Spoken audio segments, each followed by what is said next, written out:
Chapter 11. Tambudza.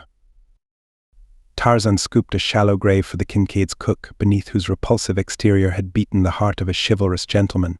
That was all he could do in the cruel jungle for the man who had given his life in the service of his little son and his wife. Then Tarzan took up again the pursuit of Rokoff. Now that he was positive that the woman ahead of him was indeed Jane, and that she had again fallen into the hands of the Russian, it seemed that with all the incredible speed of his fleet and agile muscles he moved at but a snail's pace. It was with difficulty that he kept the trail, for there were many paths through the jungle at this point, crossing and crisscrossing, forking and branching in all directions, and over them all had passed natives innumerable, coming and going.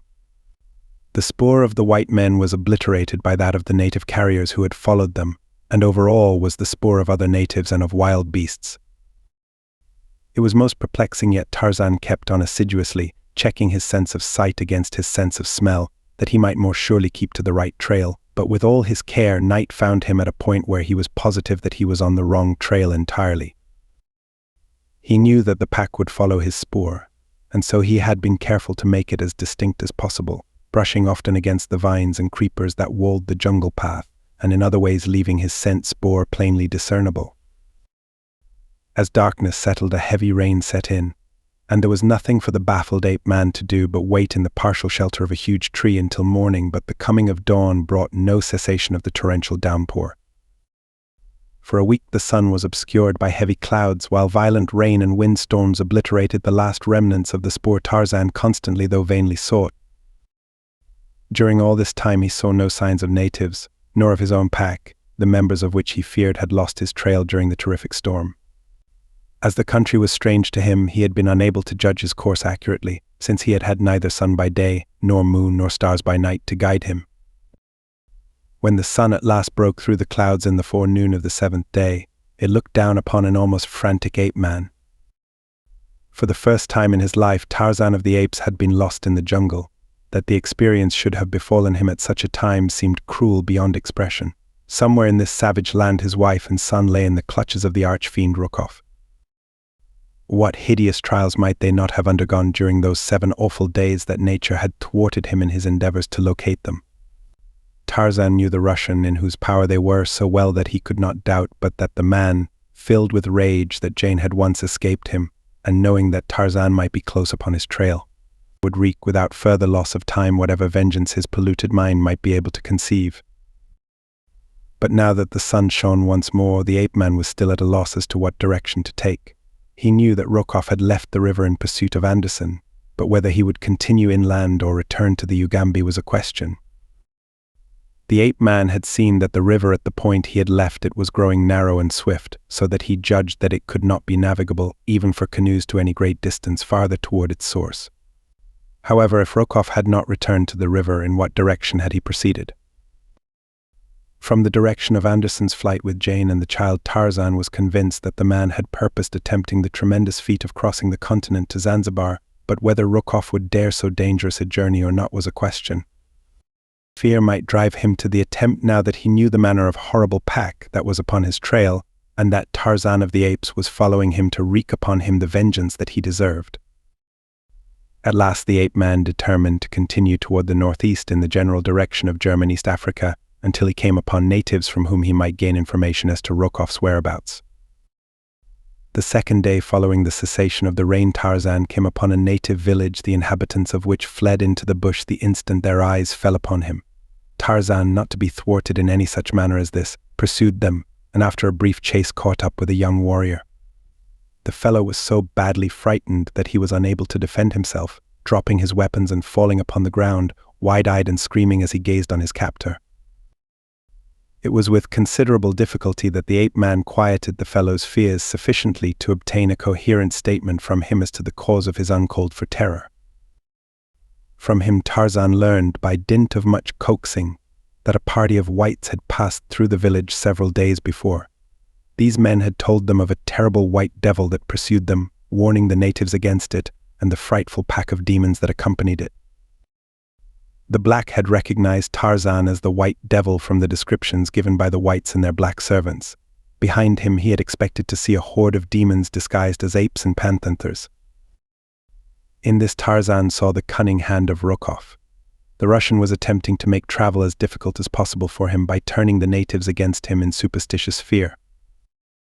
The native further told Tarzan that the white man who had led the recent expedition had promised them a fabulous reward if they would kill the white devil. This they had fully intended doing should the opportunity present itself, but the moment they had seen Tarzan, their blood had turned to water, as the porters of the white men had told them would be the case. Finding the ape man made no attempt to harm him, the native at last recovered his grasp upon his courage, and at Tarzan's suggestion, accompanied the white devil back to the village, calling as he went for his fellows to return also. As the white devil has promised to do you no harm if you come back right away and answer his questions. One by one the blacks straggled into the village, but that their fears were not entirely allayed was evident from the amount of white that showed about the eyes of the majority of them as they cast constant and apprehensive sidelong glances at the ape-man. The chief was among the first to return to the village, and as it was he that Tarzan was most anxious to interview, he lost no time in entering into a palaver with the black. The fellow was short and stout, with an unusually low and degraded countenance and ape-like arms. His whole expression denoted deceitfulness. Only the superstitious terror engendered in him by the stories poured into his ears by the whites and blacks of the Russians' party kept him from leaping upon Tarzan with his warriors and slaying him forthwith, for he and his people were inveterate man-eaters. But the fear that he might indeed be a devil, and that out there in the jungle behind him his fierce demons waited to do his bidding, kept Mganwazam from putting his desires into action. Tarzan questioned the fellow closely, and by comparing his statements with those of the young warrior he had first talked with, he learned that Rokoff and his safari were in terror-stricken retreat in the direction of the far east coast. Many of the Russians' porters had already deserted him. In that very village he had hanged 5 for theft and attempted desertion. Judging, however, from what the Mganwazam had learned from those of the Russians' blacks, who were not too far gone in terror of the brutal Rokoff to fear even to speak of their plans, it was apparent that he would not travel any great distance before the last of his porters, cooks, tent boys, gun-bearers, askari, and even his headman would have turned back into the bush, leaving him to the mercy of the merciless jungle. Mganwazam denied that there had been any white woman or child with the party of whites, but even as he spoke Tarzan was convinced that he lied. Several times the ape-man approached the subject from different angles, but never was he successful in surprising the wily cannibal into a direct contradiction of his original statement that there had been no women or children with the party. Tarzan demanded food of the chief, and after considerable haggling on the part of the monarch succeeded in obtaining a meal. He then tried to draw out others of the tribe, especially the young man whom he had captured in the bush, but Mganwazam's presence sealed their lips. At last, convinced that these people knew a great deal more than they had told him concerning the whereabouts of the Russian and the fate of Jane and the child, Tarzan determined to remain overnight among them in the hope of discovering something further of importance. When he had stated his decision to the chief, he was rather surprised to note the sudden change in the fellow's attitude toward him. From apparent dislike and suspicion, Mganwazam became a most eager and solicitous host. Nothing would do but that the ape-man should occupy the best hut in the village, from which Mganwazam's oldest wife was forthwith summarily ejected, while the chief took up his temporary abode in the hut of one of his younger consorts. Had Tarzan chanced to recall the fact that a princely reward had been offered the blacks if they should succeed in killing him, he might have more quickly interpreted Mganwazam's sudden change in front. To have the white giant sleeping peacefully in one of his own huts would greatly facilitate the matter of earning the reward, and so the chief was urgent in his suggestions that Tarzan, doubtless being very much fatigued after his travels, should retire early to the comforts of the anything but inviting palace. As much as the ape-man detested the thought of sleeping within a native hut, he had determined to do so this night, on the chance that he might be able to induce one of the younger men to sit and chat with him before the fire that burned in the center of the smoke-filled dwelling, and from him draw the truths he sought. So Tarzan accepted the invitation of old Mganwazam, insisting, however, that he much preferred sharing a hut with some of the younger men rather than driving the chief's old wife out in the cold. The toothless old hag grinned her appreciation of this suggestion, and as the plan still better suited the chief's scheme, in that it would permit him to surround Tarzan with a gang of picked assassins, he readily assented. So that presently Tarzan had been installed in a hut close to the village gate. As there was to be a dance that night in honor of a band of recently returned hunters, Tarzan was left alone in the hut, the young men, as Mganwazam explained, having to take part in the festivities. As soon as the ape-man was safely installed in the trap, Mganwazam called about him the young warriors whom he had selected to spend the night with the White Devil. None of them was overly enthusiastic about the plan, since deep in their superstitious hearts lay an exaggerated fear of the strange white giant, but the word of Mganwazam was law among his people, so not one dared refuse the duty he was called upon to perform. As Mganwazam unfolded his plan in whispers to the savages squatting about him, the old toothless hag, to whom Tarzan had saved her hut for the night, hovered about the conspirators ostensibly to replenish the supply of firewood for the blaze about which the men sat, but really to drink in as much of their conversation as possible. Tarzan had slept for perhaps an hour or two despite the savage din of the revelers, when his keen senses came suddenly alert to a suspiciously stealthy movement in the hut in which he lay. The fire had died down to a little heap of glowing embers, which accentuated rather than relieved the darkness that shrouded the interior of the evil-smelling dwelling, yet the trained senses of the ape-man warned him of another presence creeping almost silently toward him through the gloom. He doubted that it was one of his hut mates returning from the festivities, for he still heard the wild cries of the dancers and the din of the tom-toms in the village street without. Who could it be that took such pains to conceal his approach? As the presence came within reach of him, the ape-man bounded lightly to the opposite side of the hut, his spear poised ready at his side. "Who is it," he asked, "that creeps upon Tarzan of the Apes, like a hungry lion out of the darkness?" "Silence," Bwana replied, an old cracked voice. "It is Tambudza, she whose hut you would not take, and thus drive an old woman out into the cold night."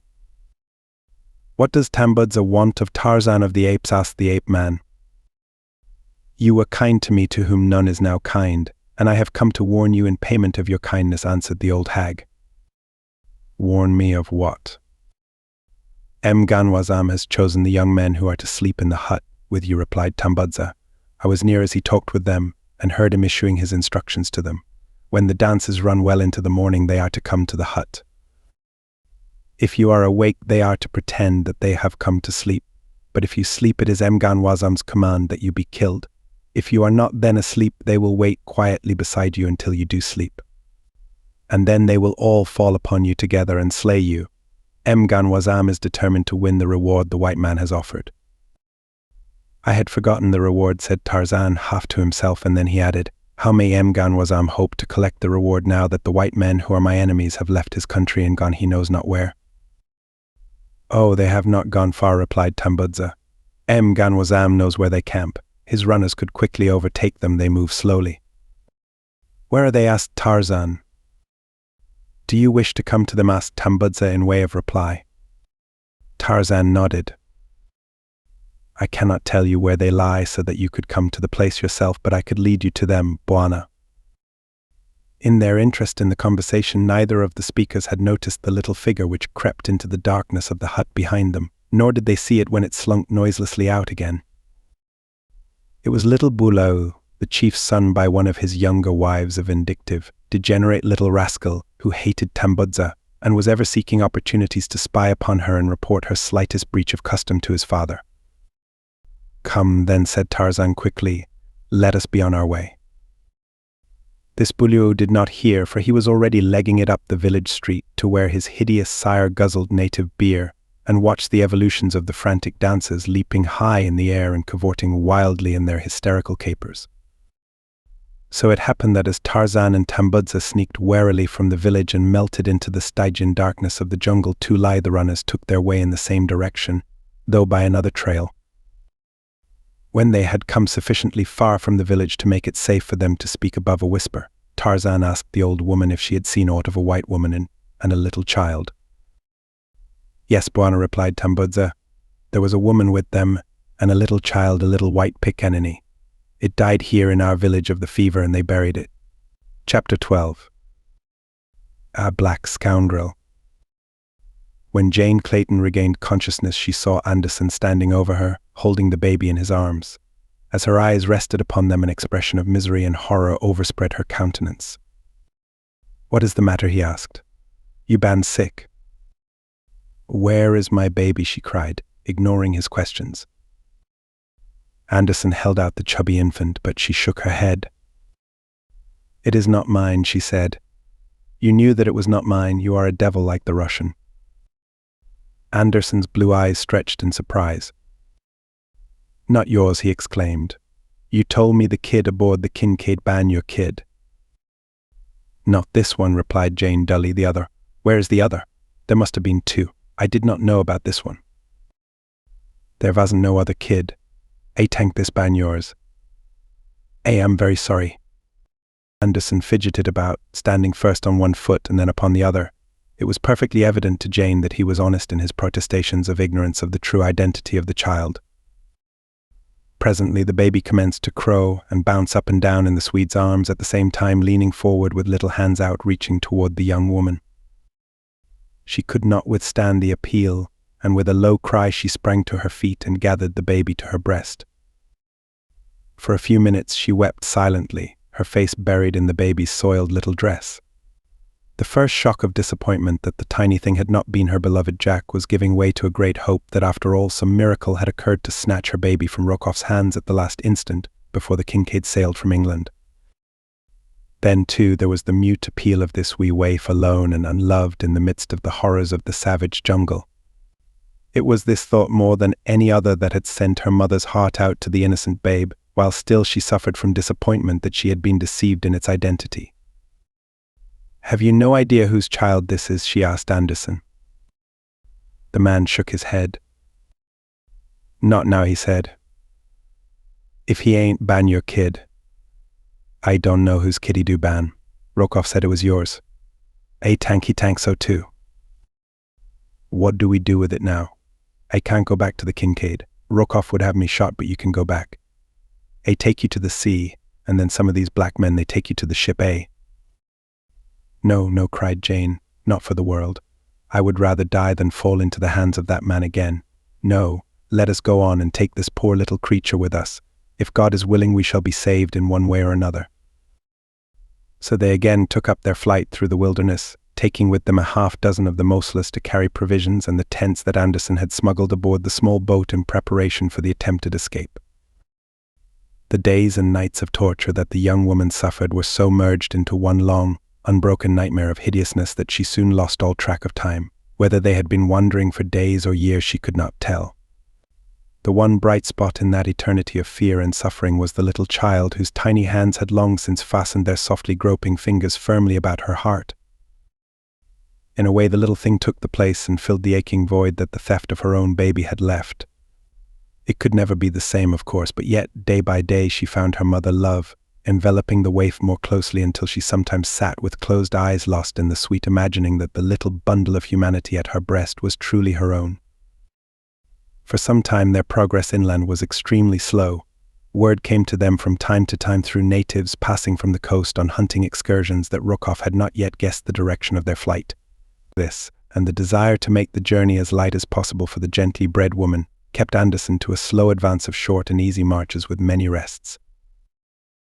The Swede insisted upon carrying the child while they traveled, and in countless other ways did what he could to help Jane Clayton conserve her strength.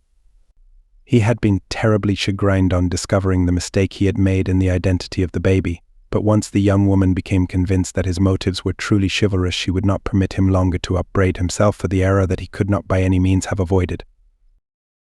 At the close of each day's march, Anderson saw to the erection of a comfortable shelter for Jane and the child. Her tent was always pitched in the most favorable location. The thorn bome around it was the strongest and most impregnable that the Mosula could construct. Her food was the best that their limited stores and the rifle of the Swede could provide, but the thing that touched her heart the closest was the gentle consideration and courtesy which the man always accorded her. That such nobility of character could lie beneath so repulsive an exterior never ceased to be a source of wonder and amazement to her, until at last the innate chivalry of the man and his unfailing kindliness and sympathy transformed his appearance in so far as Jane was concerned, until she saw only the sweetness of his character mirrored in his countenance. They had commenced to make a little better progress when word reached them that Rokoff was but a few marches behind them, and that he had at last discovered the direction of their flight.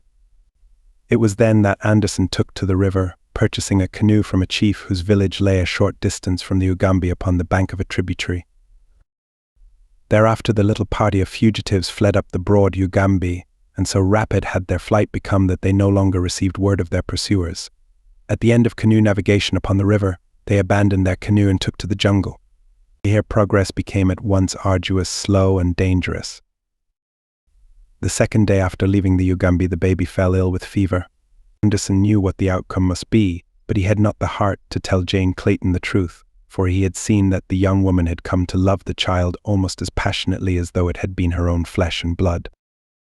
As the baby's condition precluded farther advance, Anderson withdrew a little from the main trail he had been following and built a camp in a natural clearing on the bank of a little river.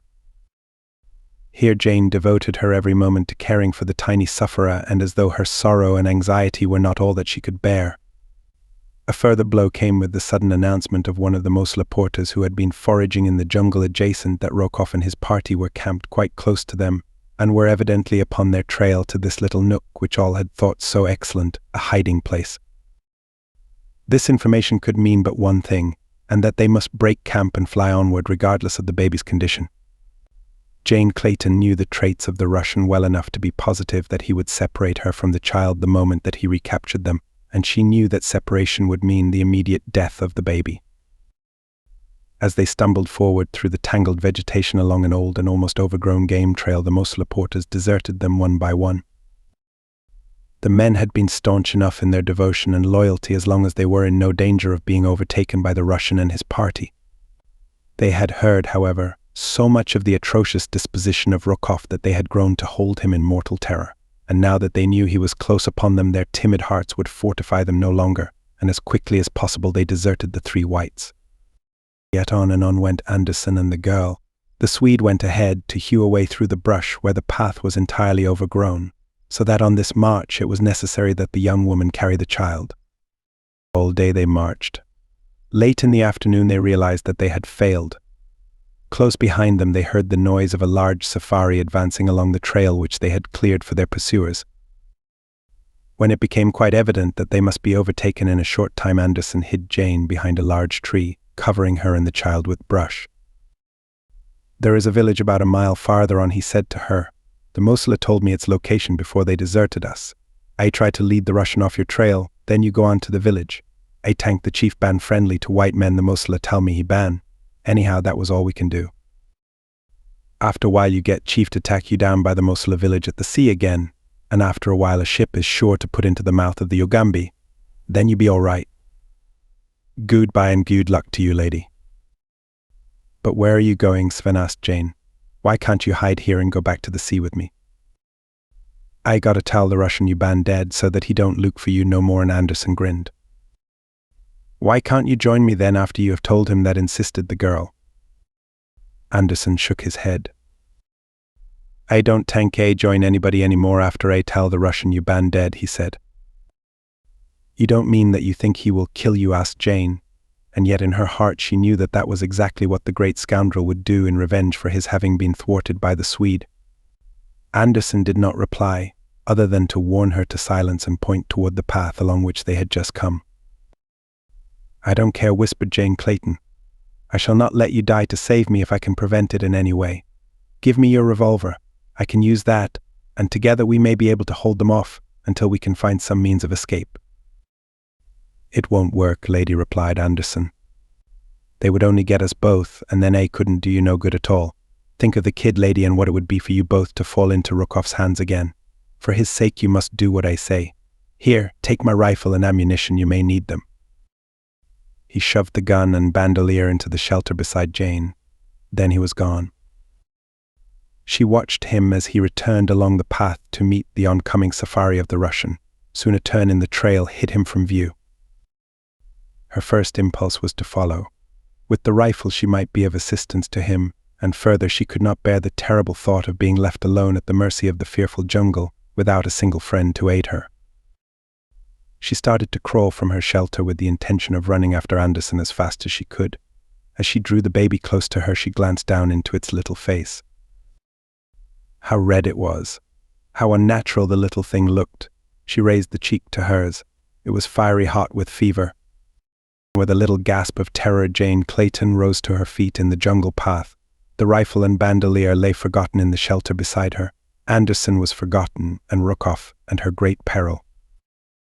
All that rioted through her fear-mad brain was the fearful fact that this little, helpless child was stricken with the terrible jungle fever, and that she was helpless to do aught to allay its sufferings that were sure to come during ensuing intervals of partial consciousness.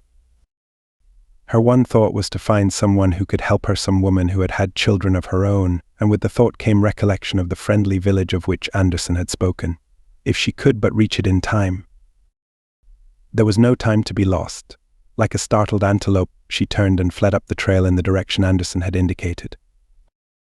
From far behind came the sudden shouting of men, the sound of shots, and then silence. She knew that Anderson had met the Russian. A half-hour later she stumbled, exhausted, into a little thatched village. Instantly she was surrounded by men, women, and children. Eager, curious, excited natives plied her with 100 questions, no one of which she could understand or answer. All that she could do was to point tearfully at the baby, now wailing piteously in her arms, and repeat over and over, "Fever, fever, fever, fever, fever." The blacks did not understand her words, but they saw the cause of her trouble, and soon a young woman had pulled her into a hut, and with several others was doing her poor best to quiet the child and allay its agony. The witch doctor came and built a little fire before the infant, upon which he boiled some strange concoction in a small earthen pot, making weird passes above it and mumbling strange, monotonous chants. Presently he dipped a zebra's tail into the brew, and with further mutterings and incantations sprinkled a few drops of the liquid over the baby's face. After he had gone, the women sat about and moaned and wailed until Jane thought that she should go mad, but, knowing that they were doing it all out of the kindness of their hearts, she endured the frightful waking nightmare of those awful hours in dumb and patient suffering. It must have been well toward midnight that she became conscious of a sudden commotion in the village. She heard the voices of the natives raised in controversy, but she could not understand the words. Presently she heard footsteps approaching the hut in which she squatted before a bright fire with the baby on her lap. The little thing lay very still now, its lids, half raised, showed the pupils horribly upturned. Jane Clayton looked into the little face with fear-haunted eyes. It was not her baby, not her flesh and blood, but how close, how dear the tiny, helpless thing had become to her. Her heart, bereft of its own, had gone out to this poor little, nameless waif, and lavished upon it all the love that had been denied her during the long, bitter weeks of her captivity aboard the Kincaid. She saw that the end was near, and though she was terrified at contemplation of her loss, still she hoped that it would come quickly now and end the sufferings of the little victim. The footsteps she had heard without the hut now halted before the door. There was a whispered colloquy, and a moment later Mganwazam, chief of the tribe, entered. She had seen but little of him, as the women had taken her in hand almost as soon as she had entered the village. Mganwazam, she now saw, was an evil-appearing savage with every mark of brutal degeneracy writ large upon his bestial countenance. To Jane Clayton he looked more gorilla than human. He tried to converse with her, but without success, and finally he called to someone without. In answer to his summons, another Negro entered, a man of very different appearance from Mganwazam, so different in fact that Jane Clayton immediately decided that he was of another tribe. This man acted as interpreter, and almost from the first question that Mganwazam put to her, Jane felt an intuitive conviction that the savage was attempting to draw information from her for some ulterior motive. She thought it strange that the fellow should so suddenly have become interested in her plans, and especially in her intended destination, when her journey had been interrupted at his village. Seeing no reason for withholding the information, she told him the truth, but when he asked if she expected to meet her husband at the end of the trip, she shook her head negatively. Then he told her the purpose of his visit, talking through the interpreter. "I have just learned," he said, "from some men who live by the side of the great water, that your husband followed you up the Ugambi for several marches, when he was at last set upon by natives and killed. Therefore I have told you this, that you might not waste your time in a long journey if you expected to meet your husband at the end of it, but instead could turn and retrace your steps to the coast." Jane thanked Mganwazam for his kindness, though her heart was numb with suffering at this new blow. She who had suffered so much was at last beyond reach of the keenest of misery's pangs, for her senses were numbed and calloused. With bowed head she sat staring with unseeing eyes upon the face of the baby in her lap. Mganwazam had left the hut. Some time later she heard a noise at the entrance. Another had entered. One of the women sitting opposite her threw a faggot upon the dying embers of the fire between them.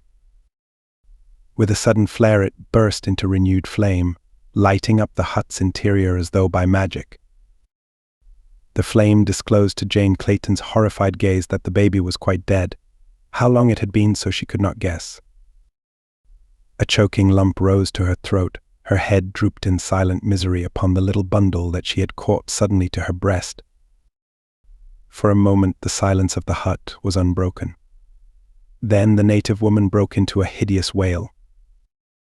A man coughed close before Jane Clayton and spoke her name. With a start, she raised her eyes to look into the sardonic countenance of Nicholas Rokoff. Chapter 13. Escape. For a moment Rokoff stood sneering down upon Jane Clayton, then his eyes fell to the little bundle in her lap. Jane had drawn one corner of the blanket over the child's face so that to one who did not know the truth it seemed but to be sleeping. "You have gone to a great deal of unnecessary trouble," said Rokoff, "to bring the child to this village. If you had attended to your own affairs, I should have brought it here myself. You would have been spared the dangers and fatigue of the journey, but I suppose I must thank you for relieving me of the inconvenience of having to care for a young infant on the march. This is the village to which the child was destined from the first. Ganwazam will rear him carefully, making a good cannibal of him. And if you ever chance to return to civilization, it will doubtless afford you much food for thought as you compare the luxuries and comforts of your life with the details of the life your son is living in the village of the Waganwazam. Again, I thank you for bringing him here for me, and now I must ask you to surrender him to me, that I may turn him over to his foster parents." As he concluded, Rokoff held out his hands for the child, a nasty grin of vindictiveness upon his lips. To his surprise, Jane Clayton rose and, without a word of protest, laid the little bundle in his arms. "Here is the child," she said. "Thank God he is beyond your power to harm." Grasping the import of her words, Rokoff snatched the blanket from the child's face to seek confirmation of his fears. Jane Clayton watched his expression closely. She had been puzzled for days for an answer to the question of Rokoff's knowledge of the child's identity. If she had been in doubt before, the last shred of that doubt was wiped away as she witnessed the terrible anger of the Russian, as he looked upon the dead face of the baby and realized that at the last moment his dearest wish for vengeance had been thwarted by a higher power. Almost throwing the body of the child back into Jane Clayton's arms, Rokoff stamped up and down the hut, pounding the air with his clenched fists and cursing terribly. At last he halted in front of the young woman, bringing his face down close to hers. "You are laughing at me," he shrieked. "You think that you have beaten me, eh? I'll show you, as I have shown the miserable ape you call husband, what it means to interfere with the plans of Nicholas Rokoff. You have robbed me of the child. I cannot make him the son of a cannibal chief, but—" and he paused as though to let the full meaning of his threat sink deep. "I can make the mother the wife of a cannibal, and that I shall do after I have finished with her myself." If he had thought to wring from Jane Clayton any sign of terror, he failed miserably. She was beyond that. Her brain and nerves were numb to suffering and shock. To his surprise, a faint, almost happy smile touched her lips. She was thinking with thankful heart that this poor little corpse was not that of her own wee Jack, and that, best of all, Rokoff evidently did not know the truth. She would have liked to have flaunted the fact in his face, but she dared not. If he continued to believe that the child had been hers, so much safer would be the real Jack wherever he might be. She had, of course, no knowledge of the whereabouts of her little son. She did not know even that he still lived, and yet there was the chance that he might. It was more than possible that, without Rokoff's knowledge, this child had been substituted for hers by one of the Russians' confederates, and that even now her son might be safe with friends in London, where there were many, both able and willing to have paid any ransom which the traitorous conspirator might have asked for the safe release of Lord Greystoke's son. She had thought it all out 100 times since she had discovered that the baby which Anderson had placed in her arms that night upon the Kincaid was not her own, and it had been a constant and gnawing source of happiness to her to dream the whole fantasy through in its every detail. No, the Russian must never know that this was not her baby. She realized that her position was hopeless with Anderson and her husband dead. There was no one in all the world with a desire to succor her who knew where she might be found. Rokoff's threat, she realized, was no idle one, that he would do, or attempt to do, all that he had promised. She was perfectly sure, but at the worst it meant but a little earlier release from the hideous anguish that she had been enduring. She must find some way to take her own life before the Russian could harm her further. Just now she wanted time to think and prepare herself for the end. She felt that she could not take the last, awful step until she had exhausted every possibility of escape. She did not care to live unless she might find her way back to her own child, but slight as such a hope appeared, she would not admit its impossibility until the last moment had come. And she faced the fearful reality of choosing between the final alternatives, Nicholas Rukov on one hand and self-destruction upon the other. "Go away," she said to the Russian. "Go away and leave me in peace with my dead. Have you not brought sufficient misery and anguish upon me without attempting to harm me further? What wrong have I ever done you that you should persist in persecuting me? You are suffering for the sins of the monkey you chose when you might have had the love of a gentleman of Nicholas Rukov," he replied. "But where is the use in discussing the matter? We shall bury the child here, and you will return with me at once to my own camp. Tomorrow I shall bring you back and turn you over to your new husband, the lovely Ganwazam. Come." He reached out for the child. Jane, who was on her feet now, turned away from him. "I shall bury the body," she said. "Send some men to dig a grave outside the village." Rukov was anxious to have the thing over and get back to his camp with his victim. He thought he saw in her apathy a resignation to her fate. Stepping outside the hut, he motioned her to follow him, and a moment later, with his men, he escorted Jane beyond the village, where beneath a great tree the blacks scooped a shallow grave. Wrapping the tiny body in a blanket, Jane laid it tenderly in the black hole, and turning her head that she might not see the mouldy earth falling upon the pitiful little bundle, she breathed a prayer beside the grave of the nameless waif that had won its way to the innermost recesses of her heart. Then, dry-eyed but suffering, she rose and followed the Russian through the Stygian blackness of the jungle, along the winding, leafy corridor that led from the village of Ganwazam, the black cannibal, to the camp of Nicholas Rukov, the white fiend. Beside them, in the impenetrable thickets that fringed the path, rising to arch above it and shut out the moon, the girl could hear the stealthy, muffled footfalls of great beasts, and ever round about them rose the deafening roars of hunting lions, until the earth trembled to the mighty sound.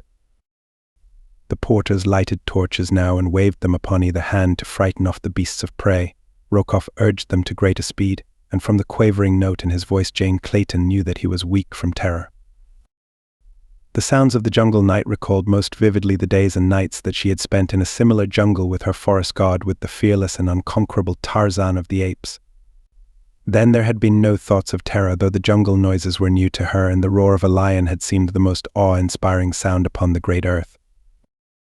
How different would it be now if she knew that he was somewhere there in the wilderness seeking her? Then indeed would there be that for which to live, and every reason to believe that succor was close at hand, but he was dead. It was incredible that it should be so.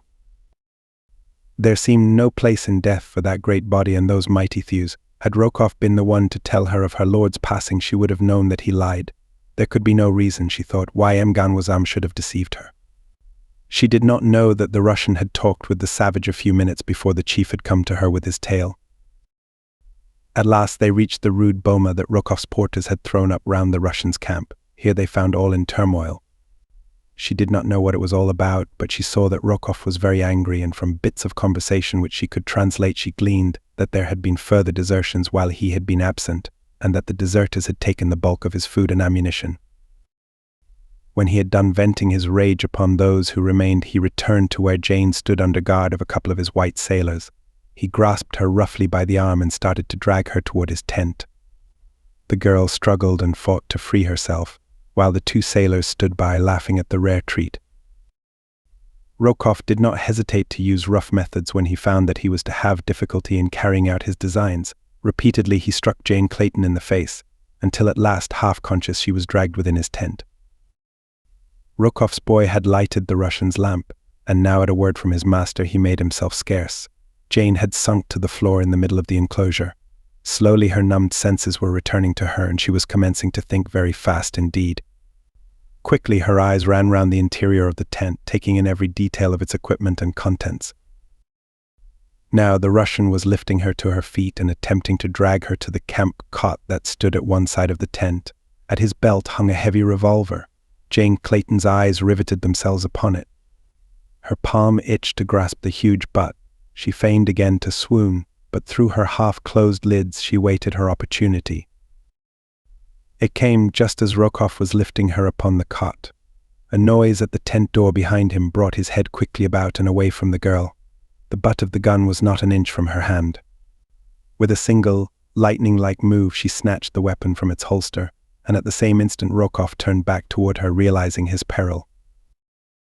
She did not dare fire for fear the shot would bring his people about him, and with Rokoff dead she would fall into hands no better than his, and to a fate probably even worse than he alone could have imagined. The memory of the two brutes who stood and laughed as Rokoff struck her was still vivid. As the rage and fear-filled countenance of the Slav turned toward her, Jane Clayton raised the heavy revolver high above the pasty face, and with all her strength dealt the man a terrific blow between the eyes. Without a sound he sank, limp and unconscious, to the ground. A moment later the girl stood beside him, for a moment at least free from the menace of his lust. Outside the tent she again heard the noise that had distracted Rokoff's attention. What it was she did not know, but fearing the return of the servant and the discovery of her deed, she stepped quickly to the camp table upon which burned the oil lamp and extinguished the smudgy, evil-smelling flame. In the total darkness of the interior she paused for a moment to collect her wits and plan for the next step in her venture for freedom. About her was a camp of enemies. Beyond these foes a black wilderness of savage jungle peopled by hideous beasts of prey and still more hideous human beasts. There was little or no chance that she could survive even a few days of the constant dangers that would confront her there, but the knowledge that she had already passed through so many perils unscathed, and that somewhere out in the faraway world a little child was doubtless at that very moment crying for her, filled her with determination to make the effort to accomplish the seemingly impossible and cross that awful land of horror in search of the sea and the remote chance of succor she might find there.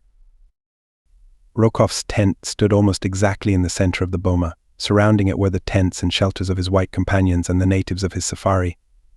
To pass through these and find egress through the boma seemed a task too fraught with insurmountable obstacles to warrant even the slightest consideration, and yet there was no other way.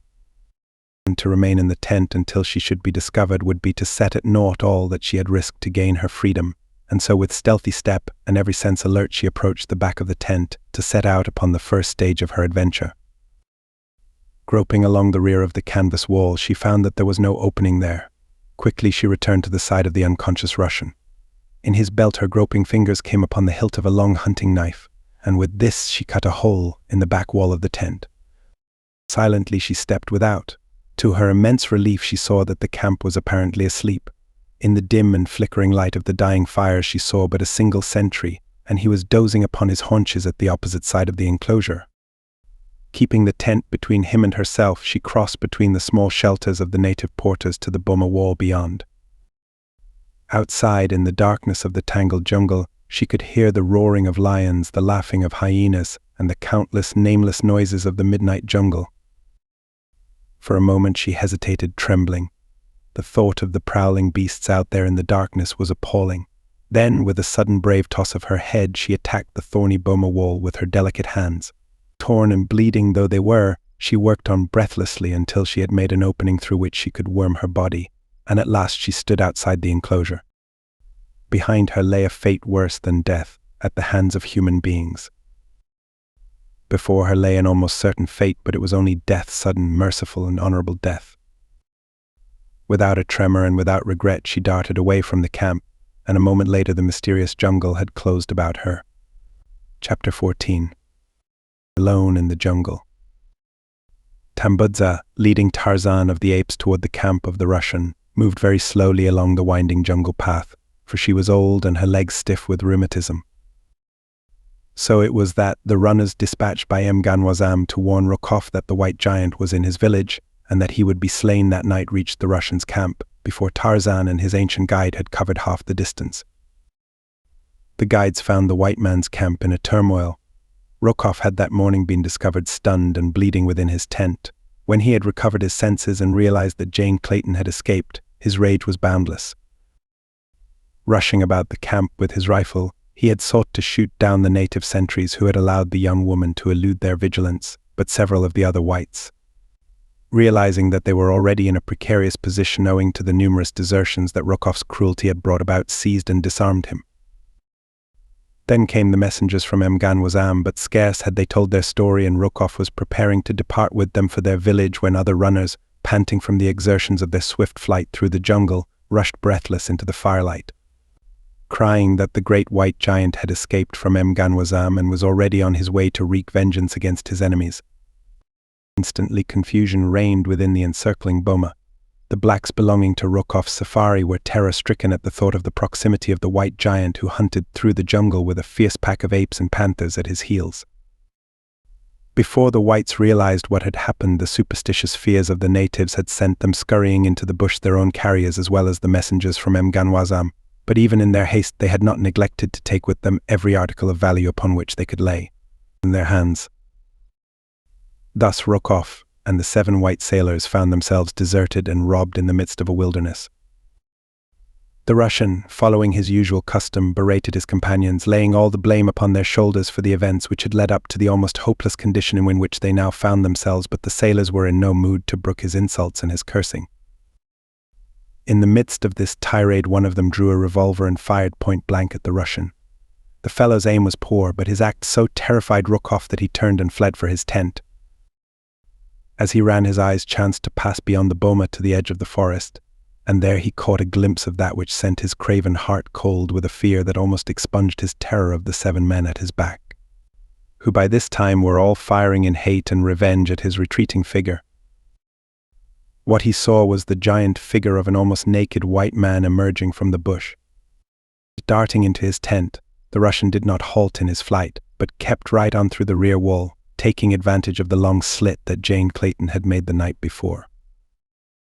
The terror-stricken Muscovite scurried like a hunted rabbit through the hole that still gaped in the boma's wall at the point where his own prey had escaped, and as Tarzan approached the camp upon the opposite side, Rokoff disappeared into the jungle in the wake of Jane Clayton. As the ape-man entered the boma with old Tambudza at his elbow, the 7 sailors, recognizing him, turned and fled in the opposite direction. Tarzan saw that Rokoff was not among them, and so he let them go their way. His business was with the Russian, whom he expected to find in his tent. As to the sailors, he was sure that the jungle would exact from them expiation for their villainies, nor doubtless was he wrong, for his were the last white man's eyes to rest upon any of them. Finding Rokoff's tent empty, Tarzan was about to set out in search of the Russian when Tambudza suggested to him that the departure of the white man could only have resulted from word reaching him from Mganwazam that Tarzan was in his village. "He has doubtless hastened there," argued the old woman. "If you would find him, let us return at once." Tarzan himself thought that this would probably prove to be the fact, so he did not waste time in an endeavor to locate the Russian's trail, but instead set out briskly for the village of Mganwazam, leaving Tambudza to plod slowly in his wake. His one hope was that Jane was still safe and with Rokoff. If this was the case, it would be but a matter of an hour or more before he should be able to wrest her from the Russian.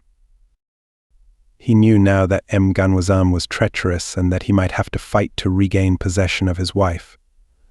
He wished that Mugambi, Shita, Akut and the balance of the pack were with him, for he realized that single-handed it would be no child's play to bring Jane safely from the clutches of 2 such scoundrels as Rokoff and the wily Mganwazam. To his surprise, he found no sign of either Rokoff or Jane in the village, and as he could not trust the word of the chief, he wasted no time in futile inquiry. So sudden and unexpected had been his return, and so quickly had he vanished into the jungle after learning that those he sought were not among the Waganwazam, that old Mganwazam had no time to prevent his going. Swinging through the trees, he hastened back to the deserted camp he had so recently left, for here, he knew, was the logical place to take up the trail of Rokoff and Jane. Arrived at the boma, he circled carefully about the outside of the enclosure until, opposite a break in the thorny wall, he came to indications that something had recently passed into the jungle. His acute sense of smell told him that both of those he sought had fled from the camp in this direction, and a moment later he had taken up the trail and was following the faint spoor. Far ahead of him, a terror-stricken young woman was slinking along a narrow game trail, fearful that the next moment would bring her face to face with some savage beast or equally savage man. As she ran on, hoping against hope that she had hit upon the direction that would lead her eventually to the great river, she came suddenly upon a familiar spot. At one side of the trail, beneath a giant tree, lay a little heap of loosely piled brush. To her dying day, that little spot of jungle would be indelibly impressed upon her memory. It was where Anderson had hidden her, where he had given up his life in the vain effort to save her from Rokoff. At sight of it, she recalled the rifle and ammunition that the man had thrust upon her at the last moment. Until now, she had forgotten them entirely. Still clutched in her hand was the revolver she had snatched from Rookoff's belt, but that could contain at most not over 6 cartridges, not enough to furnish her with food and protection both on the long journey to the sea. With bated breath she groped beneath the little mound, scarce daring to hope that the treasure remained where she had left it, but, to her infinite relief and joy, her hand came at once upon the barrel of the heavy weapon, and then upon the bandolier of cartridges. As she threw the latter about her shoulder and felt the weight of the big game gun in her hand, a sudden sense of security suffused her. It was with new hope and a feeling almost of assured success that she again set forward upon her journey. That night she slept in the crotch of a tree, as Tarzan had so often told her that he was accustomed to doing, and early the next morning was upon her way again. Late in the afternoon, as she was about to cross a little clearing, she was startled at the sight of a huge ape coming from the jungle upon the opposite side. The wind was blowing directly across the clearing between them, and Jane lost no time in putting herself downwind from the huge creature. Then she hid in a clump of heavy bush and watched, holding the rifle ready for instant use. To her consternation, she saw that the apes were pausing in the center of the clearing. They came together in a little knot, where they stood looking backward, as though in expectation of the coming of others of their tribe. Jane wished that they would go on, for she knew that at any moment some little, eddying gust of wind might carry her scent down to their nostrils, and then what would the protection of her rifle amount to in the face of those gigantic muscles and mighty fangs? Her eyes moved back and forth between the apes and the edge of the jungle toward which they were gazing, until at last she perceived the object of their halt and the thing that they awaited. They were being stalked.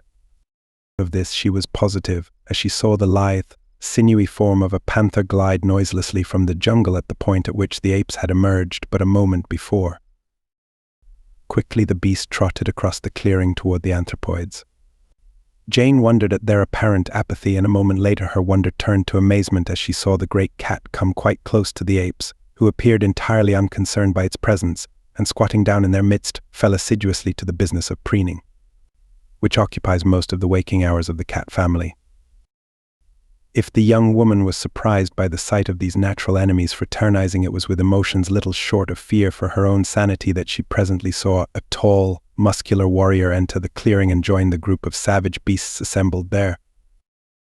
At first sight of the man she had been positive that he would be torn to pieces, and she had half risen from her shelter, raising her rifle to her shoulder to do what she could to avert the man's terrible fate. Now she saw that he seemed actually conversing with the beasts, issuing orders to them. Presently the entire company filed on across the clearing and disappeared in the jungle upon the opposite side. With a gasp of mingled incredulity and relief, Jane Clayton staggered to her feet and fled on away from the terrible horde that had just passed her, while a half-mile behind her another individual, following the same trail as she, lay frozen with terror behind an ant hill as the hideous band passed quite close to him. This one was Rookoff, but he had recognized the members of the awful aggregation as allies of Tarzan of the Apes. No sooner, therefore, had the beasts passed him than he rose and raced through the jungle as fast as he could go, in order that he might put as much distance as possible between himself and these frightful beasts. So it happened that as Jane Clayton came to the bank of the river, down which she hoped to float to the ocean and eventual rescue, Nicholas Rookoff was but a short distance in her rear. Upon the bank the girl saw a great dugout drawn halfway from the water and tied securely to a nearby tree. This, she felt, would solve the question of transportation to the sea could she but launch the huge, unwieldy craft. Unfastening the rope that had moored it to the tree, Jane pushed frantically upon the bow of the heavy canoe, but for all the results that were apparent she might as well have been attempting to shove the earth out of its orbit. She was about winded when it occurred to her to try working the dugout into the stream by loading the stern with ballast and then rocking the bow back and forth along the bank until the craft eventually worked itself into the river. There were no stones or rocks available, but along the shore she found quantities of driftwood deposited by the river at a slightly higher stage. These she gathered and piled far in the stern of the boat, until at last, to her immense relief, she saw the bow rise gently from the mud of the bank and the stern drift slowly with the current until it again lodged a few feet farther downstream. Jane found that by running back and forth between the bow and stern she could alternately raise and lower each end of the boat, as she shifted her weight from one end to the other, with the result that each time she leaped the stern the canoe moved a few inches farther into the river. As the success of her plan approached more closely to fruition, she became so wrapped in her efforts that she failed to note the figure of a man standing beneath a huge tree at the edge of the jungle from which he had just emerged. He watched her and her labors with a cruel and malicious grin upon his swarthy countenance. The boat at last became so nearly free of the retarding mud and of the bank that Jane felt positive that she could pole it off into deeper water with one of the paddles which lay in the bottom of the rude craft. With this end in view, she seized upon one of these implements and had just plunged it into the river bottom close to the shore when her eyes happened to rise to the edge of the jungle. As her gaze fell upon the figure of the man, a little cry of terror rose to her lips. It was Rokoff. He was running toward her now and shouting to her to wait, or he would shoot, though as he was entirely unarmed it was difficult to discover just how he intended making good his threat. Jane Clayton knew nothing of the various misfortunes that had befallen the Russian since she had escaped from his tent, so she believed that his followers must be close at hand. However, she had no intention of falling again into the man's clutches. She would rather die at once than that should happen to her. Another minute and the boat would be free. Once in the current of the river, she would be beyond Rokoff's power to stop her, for there was no other boat upon the shore, and no man, and certainly not the cowardly Rokoff, would dare to attempt to swim the crocodile-infested water in an effort to overtake her. Rokoff, on his part, was bent more upon escape than aught else. He would gladly have forgone any designs he might have had upon Jane Clayton would she but permit him to share this means of escape that she had discovered. He would promise anything if she would let him come aboard the dugout, but he did not think that it was necessary to do so. He saw that he could easily reach the bow of the boat before it cleared the shore, and then it would not be necessary to make promises of any sort. Not that Rokoff would have felt the slightest compunction in ignoring any promises he might have made the girl, but he disliked the idea of having to sue for favor with one who had so recently assaulted and escaped him. Already he was gloating over the days and nights of revenge that would be his while the heavy dugout drifted its slow way to the ocean. Jane Clayton, working furiously to shove the boat beyond his reach, suddenly realized that she was to be successful, for with a little lurch the dugout swung quickly into the current, just as the Russian reached out to place his hand upon its bow. His fingers did not miss their goal by a half-dozen inches. The girl almost collapsed with the reaction from the terrific mental, physical, and nervous strain under which she had been laboring for the past few minutes. But thank heaven, at last she was safe. Even as she breathed the silent prayer of thanksgiving, she saw a sudden expression of triumph lighten the features of the cursing Russian, and at the same instant he dropped suddenly to the ground, grasping firmly upon something which wriggled through the mud toward the water. Jane Clayton crouched, wide-eyed and horror-stricken, in the bottom of the boat, as she realized that at the last instant success had been turned to failure, and that she was indeed again in the power of the malignant Rokoff. For the thing that the man had seen and grasped was the end of the trailing rope with which the dugout had been moored to the tree. Chapter 15. Down the Ugambi. Halfway between the Ugambi and the village of the Waganwazam, Tarzan came upon the pack moving slowly along his old spoor. Mugambi could scarce believe that the trail of the Russian and the mate of his savage master had passed so close to that of the pack. It seemed incredible that two human beings should have come so close to them without having been detected by some of the marvelously keen and alert beasts, but Tarzan pointed out the spoor of the two he trailed. And at certain points the black could see that the man and the woman must have been in hiding as the pack passed them, watching every move of the ferocious creatures. It had been apparent to Tarzan from the first that Jane and Rokoff were not traveling together. The spoor showed distinctly that the young woman had been a considerable distance ahead of the Russian at first, though the farther the ape-man continued along the trail, the more obvious it became that the man was rapidly overhauling his quarry. At first there had been the spoor of wild beasts over the footprints of Jane Clayton, while upon the top of all Rokoff's spoor showed that he had passed over the trail after the animals had left their records upon the ground. But later there were fewer and fewer animal imprints occurring between those of Jane's and the Russian's feet, until as he approached the river the ape-man became aware that Rokoff could not have been more than a few hundred yards behind the girl. He felt they must be close ahead of him now, and with a little thrill of expectation he leaped rapidly forward ahead of the pack. Swinging swiftly through the trees, he came out upon the river bank at the very point at which Rokoff had overhauled Jane as she endeavored to launch the cumbersome dugout. In the mud along the bank, the ape-man saw the footprints of the two he sought, but there was neither boat nor people there when he arrived, nor, at first glance, any sign of their whereabouts. It was plain that they had shoved off a native canoe and embarked upon the bosom of the stream, and as the ape-man's eye ran swiftly down the course of the river beneath the shadows of the overarching trees he saw in the distance, just as it rounded a bend that shut it off from his view, a drifting dugout in the stern of which was the figure of a man. Just as the pack came in sight of the river, they saw their agile leader racing down the river's bank, leaping from hummock to hummock of the swampy ground that spread between them and a little promontory which rose just where the river curved inward from their sight. To follow him it was necessary for the heavy, cumbersome apes to make a wide detour, and Cheetah, too, who hated water. Mugambi followed after them as rapidly as he could in the wake of the great white master. A half-hour of rapid travelling across the swampy neck of land and over the rising promontory brought Tarzan, by a short cut, to the inward bend of the winding river, and there before him upon the bosom of the stream he saw the dugout, and in its stern Nicholas Rokoff. Jane was not with the Russian. At sight of his enemy, the broad scar upon the ape-man's brow burned scarlet, and there rose to his lips the hideous bestial challenge of the bull-ape. Rokoff shuddered as the weird and terrible alarm fell upon his ears. Cowering in the bottom of the boat, his teeth chattering in terror, he watched the man he feared above all other creatures upon the face of the earth as he ran quickly to the edge of the water. Even though the Russian knew that he was safe from his enemy, the very sight of him threw him into a frenzy of trembling cowardice, which became frantic hysteria as he saw the white giant dive fearlessly into the forbidding waters of the tropical river.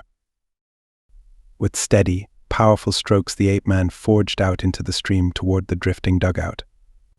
Now Rokoff seized one of the paddles lying in the bottom of the craft, and with terror-wide eyes still glued upon the living death that pursued him, struck out madly in an effort to augment the speed of the unwieldy canoe. And from the opposite bank a sinister ripple, unseen by either man, moved steadily toward the half-naked swimmer. Tarzan had reached the stern of the craft at last. One hand upstretched grasped the gunwale. Rokoff sat frozen with fear, unable to move a hand or foot, his eyes riveted upon the face of his nemesis.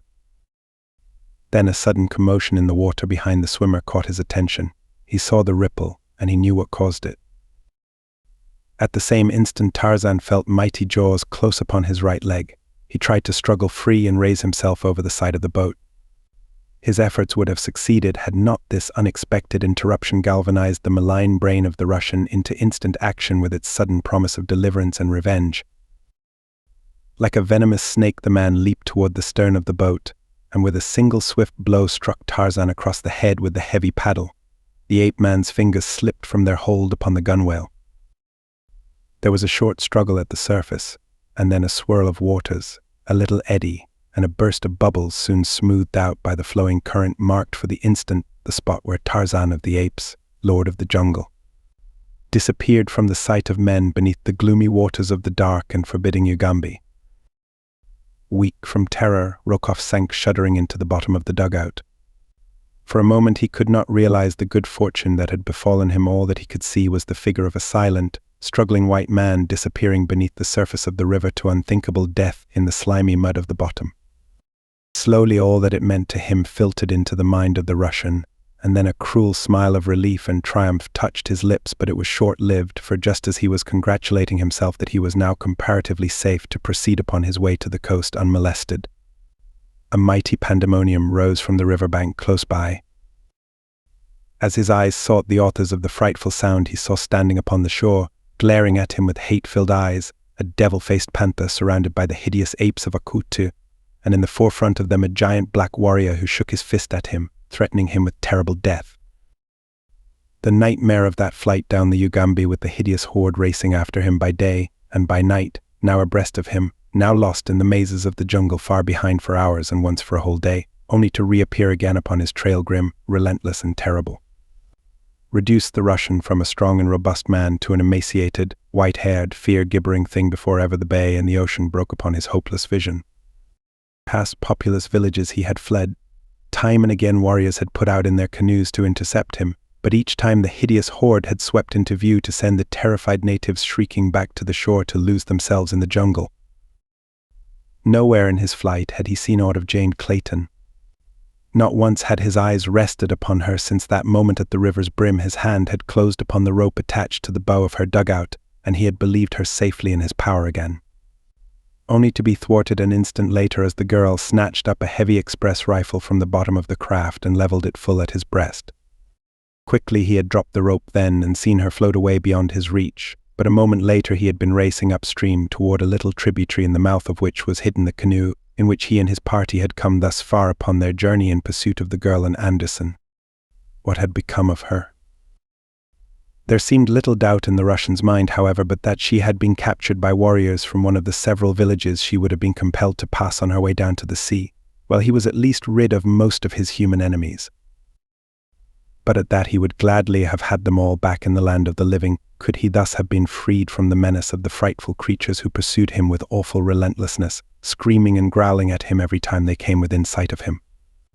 The one that filled him with the greatest terror was the panther, the flaming-eyed, devil-faced panther whose grinning jaws gaped wide at him by day and whose fiery orbs gleamed wickedly out across the water from the Cimmerian blackness of the jungle nights.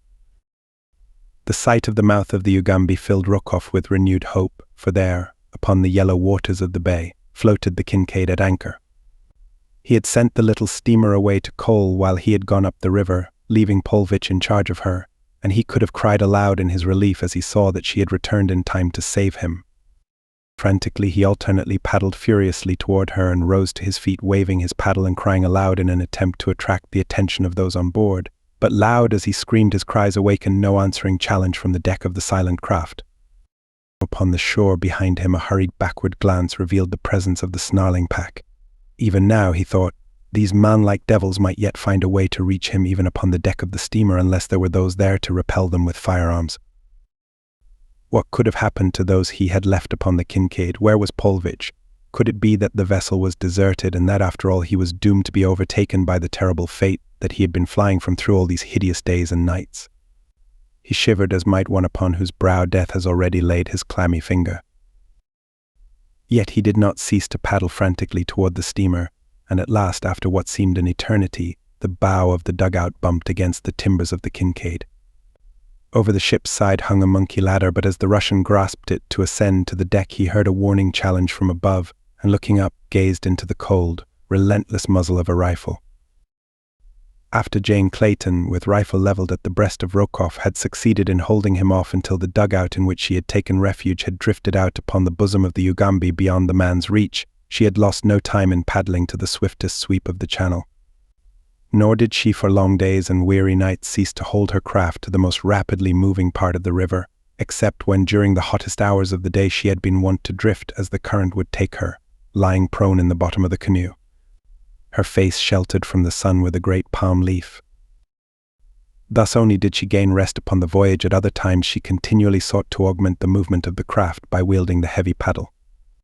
Rokoff, on the other hand, had used little or no intelligence in his flight along the Ugambi, so that more often than not his craft had drifted in the slow-going eddies, for he habitually hugged the bank farthest from that along which the hideous horde pursued and menaced him. Thus it was that, though he had put out upon the river but a short time subsequent to the girl, yet she had reached the bay fully 2 hours ahead of him. When she had first seen the anchored ship upon the quiet water, Jane Clayton's heart had beat fast with hope and thanksgiving, but as she drew closer to the craft and saw that it was the Kincaid, her pleasure gave place to the gravest misgivings. It was too late, however, to turn back, for the current that carried her toward the ship was much too strong for her muscles. She could not have forced the heavy dugout upstream against it, and all that was left her was to attempt either to make the shore without being seen by those upon the deck of the Kincaid, or to throw herself upon their mercy, otherwise she must be swept out to sea. She knew that the shore held little hope of life for her, as she had no knowledge of the location of the friendly Musla village to which Anderson had taken her through the darkness of the night of their escape from the Kincaid. With Rokoff away from the steamer, it might be possible that by offering those in charge a large reward they could be induced to carry her to the nearest civilized port.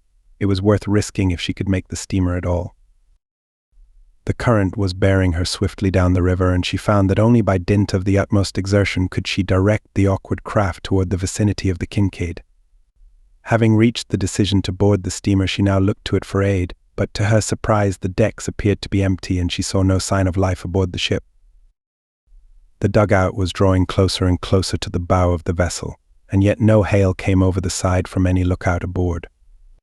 In a moment more, Jane realized she would be swept beyond the steamer, and then, unless they lowered a boat to rescue her, she would be carried far out to sea by the current and the swift ebb tide that was running. The young woman called loudly for assistance, but there was no reply other than the shrill scream of some savage beast upon the jungle-shrouded shore. Frantically, Jane wielded the paddle in an effort to carry her craft close alongside the steamer. For a moment it seemed that she should miss her goal by but a few feet, but at the last moment the canoe swung close beneath the steamer's bow and Jane barely managed to grasp the anchor chain. Heroically she clung to the heavy iron links, almost dragged from the canoe by the strain of the current upon her craft. Beyond her she saw a monkey ladder dangling over the steamer's side. To release her hold upon the chain and chance clambering to the ladder as her canoe was swept beneath it seemed beyond the pale of possibility, yet to remain clinging to the anchor chain appeared equally as futile. Finally her glance chanced to fall upon the rope in the bow of the dugout, and making one end of this fast to the chain, she succeeded in drifting the canoe slowly down until it lay directly beneath the ladder. A moment later, her rifle slung about her shoulders, she had clambered safely to the deserted deck. Her first task was to explore the ship, and this she did, her rifle ready for instant use should she meet with any human menace aboard the Kincaid. She was not long in discovering the cause of the apparently deserted condition of the steamer, for in the forecastle she found the sailors, who had evidently been left to guard the ship, deep in drunken slumber. With a shudder of disgust she clambered above, and to the best of her ability closed and made fast the hatch above the heads of the sleeping guard. Next she sought the galley and food, and having appeased her hunger, she took her place on deck, determined that none should board the Kincaid without first having agreed to her demands. For an hour or so nothing appeared upon the surface of the river to cause her alarm, but then, about a bend upstream, she saw a canoe appear in which sat a single figure. It had not proceeded far in her direction before she recognized the occupant as Rokov, and when the fellow attempted to board he found a rifle staring him in the face. When the Russian discovered who it was that repelled his advance, he became furious, cursing and threatening in a most horrible manner, but, finding that these tactics failed to frighten or move the girl, he at last fell to pleading and promising. Jane had but a single reply for his every proposition, and that was that nothing would ever persuade her to permit Rokov upon the same vessel with her, that she would put her threats into action and shoot him should he persist in his endeavor to board the ship, he was convinced. So as there was no other alternative, the great coward dropped back into his dugout and, at imminent risk of being swept to sea, finally succeeded in making the shore far down the bay and upon the opposite side from that on which the horde of beasts stood snarling and roaring. Jane Clayton knew that the fellow could not alone and unaided bring his heavy craft back upstream to the Kincaid, and so she had no further fear of an attack by him. The hideous crew upon the shore she thought she recognized as the same that had passed her in the jungle far up the Ugambi several days before, for it seemed quite beyond reason that there should be more than one such a strangely assorted pack. But what had brought them downstream to the mouth of the river she could not imagine. Toward the day's close the girl was suddenly alarmed by the shouting of the Russian from the opposite bank of the stream, and a moment later, following the direction of his gaze, she was terrified to see a ship's boat approaching from upstream, in which, she felt assured, there could be only members of the Kincaid's missing crew, only heartless ruffians and enemies.